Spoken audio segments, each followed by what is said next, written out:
Всем привет, друзья! Сегодня обзор на Роберта Скова из Бундеслиги. Вы просили его затестить и прокачать до 100.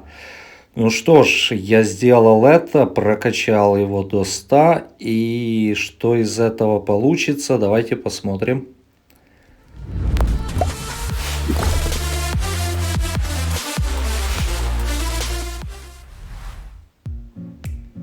Итак, стоит он там 100 тысяч, но сама прокачка меня, конечно, немного удивила. Но, видите, 6,5 миллионов. Где-то сэкономили, где-то переплатили, но в целом мне самому интересно вот сравнить его с Бейлом, потому что он плюс-минус где-то рядом. Очень похож. Тоже левая нога, правая нерабочая 3 звезды, но Бейл со своей нерабочей трехзвездочной ногой правой забивает нормально. Я не жалуюсь. Если видели, я его поставил в основу, а нового Бейла пока убрал. Завершение у Бейла немного больше, сила удара там плюс-минус. Подкрутка у Бейла лучше, дриблинг где-то на уровне, ловкости побольше у Скова, владение мячом побольше у Скова. Давайте попробуем, потому что цифры цифрами, а как он себя ведет реально, это покажет только игра.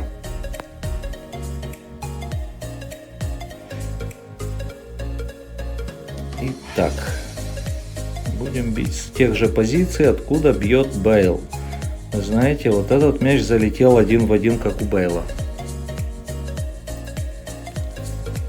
Здесь был острый угол.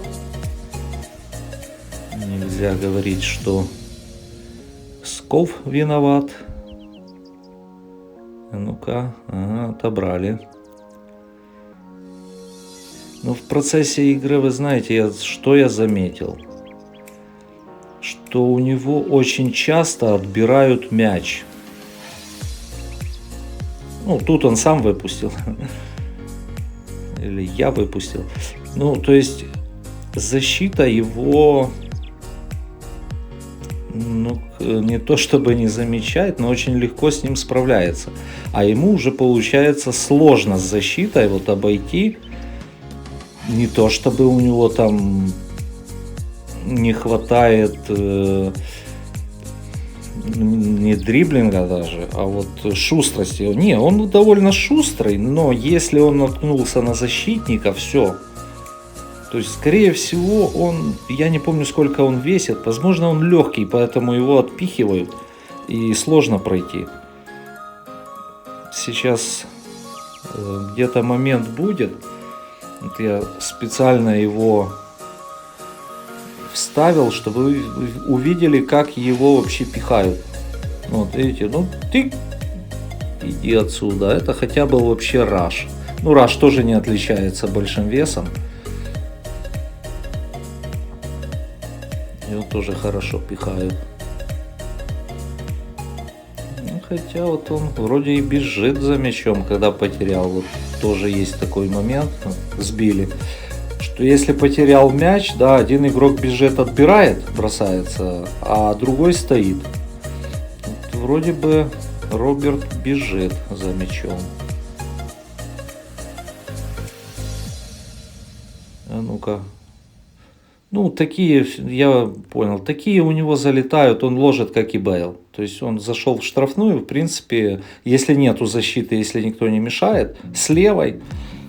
Он забивает и справа иногда он тоже забивает. Не всегда, конечно, но Бейл тоже не все 100% забивает.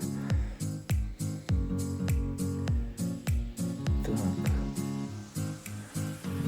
Ну, у кого нету Бейла, вот это вот у Бейла вот такого нету с правой.